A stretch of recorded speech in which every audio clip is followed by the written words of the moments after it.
எல்லாத்துக்கும் முதல் கண் வணக்கம். நான் தான் உங்க Nirmal Rajan. Welcome to my channel Nirmal சமையல்.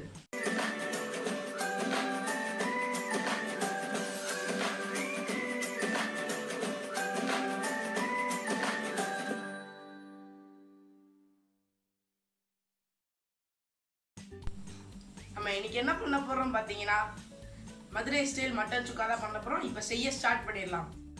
மட்டன் சுக்காக்கு ஒரு குக்கர் எடுத்துட்டு கறி வேக வைக்கிறதுக்கு எண்ணெய் ஊற்றிடலாம். ஃபஸ்ட்டு ஒரு ஸ்பூன் நல்லா சூடாகட்டும்.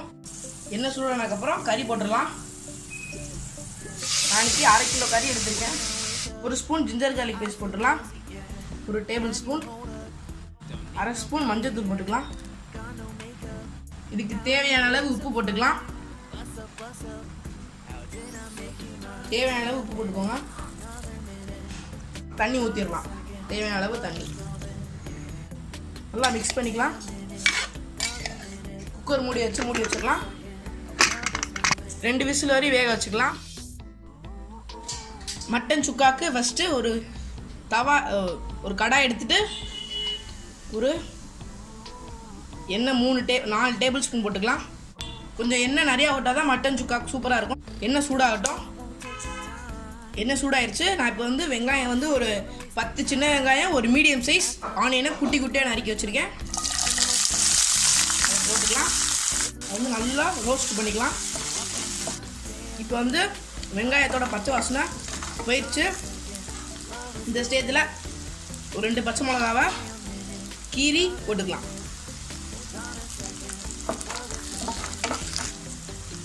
நல்லா பச்சை மிளகாய் எது போட்டுக்கோம்னா அதோட ஃப்ளேவர் கொடுக்கறதுக்காக போட்டிருக்கோம். வெங்காயம் நல்லா கொஞ்சம் ரோஸ்ட் ஆனதுக்கப்புறம் ஜிஞ்சர் கார்லிக் பேஸ்ட் போட்டு நல்லா ரோஸ்ட் ஆயிடுச்சு. இந்த ஸ்டேஜில் ஒரு 3/4 ஸ்பூன் இஞ்சி பூண்டு விழுது. நம்ம ஏற்கனவே அதில் ஒரு டேபிள் ஸ்பூன் போட்டனால இதில் கொஞ்சம் கம்மியாக தான் போட்டிருக்கோம். இதோட பச்சை வாசனை போட்டோம். இஞ்சி பூண்டு விழுதோட பச்சை வாசனை போனதுக்கப்புறம் 1/2 ஸ்பூன் மிளகாத்தூள். அதோட ஃப்ளேவருக்காக தான் போடுறோம்.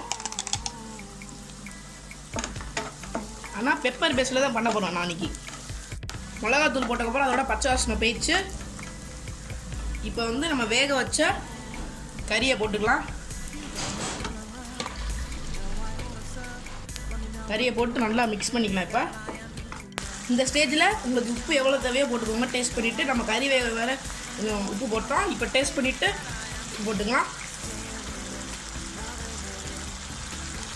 இப்போ நம்ம வேக வச்ச அந்த தண்ணியை கொஞ்சம் ஊற்றிக்கலாம்.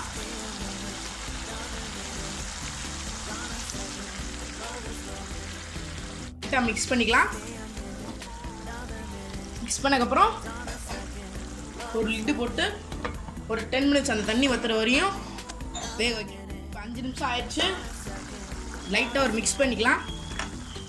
இப்போ லிட்டு போட வேணாம். அப்படியே கொஞ்சம் நேரம் இன்னும் ஒரு 5 மினிட்ஸ் வத்துற ஸ்டேஜில் உங்கள் கறி லைட்டாக வேகாமல் இருந்துச்சுன்னா ஒரு 1/2 லெமனை புழிஞ்சு விட்டுக்கலாம். இப்போ நான் தான் பண்ணியிருக்கேன். இப்போ நல்லா மிக்ஸ் பண்ணிக்கலாம். இப்போ நல்லா வத்துற ஸ்டேஜ் வந்துருச்சு. இப்போ நம்ம வீட்டிலே அரைச்ச கரம் மசாலா ஒரு 1/2 ஸ்பூன் போட்டுக்கலாம். போட்டோன்னே சூப்பர் வாசமாக இருக்குது. லைட்டாக இன்னும் கொஞ்சம் வறுத்துனதுக்கப்புறம் கடைசியாக பெப்பர் போட்டுக்கலாம். நல்லா சூப்பர் வாசமாக இருக்குது. கரம் மசாலா இதுக்கு போட்டோம்னா நல்லா ஃப்ளேவர் கொடுக்கறதுக்காக இப்போ கடைசியாக இடித்து வச்ச பெப்பரும் சீரகமும் போட்டிருக்கோம். நல்லா போட்டால் காரம் எவ்வளோ வேணுமோ அதுக்கேற்ற மாதிரி மிளகு போட்டுக்கோங்க. மிளகு பொடி இப்போ நல்லா வத்திச்சு.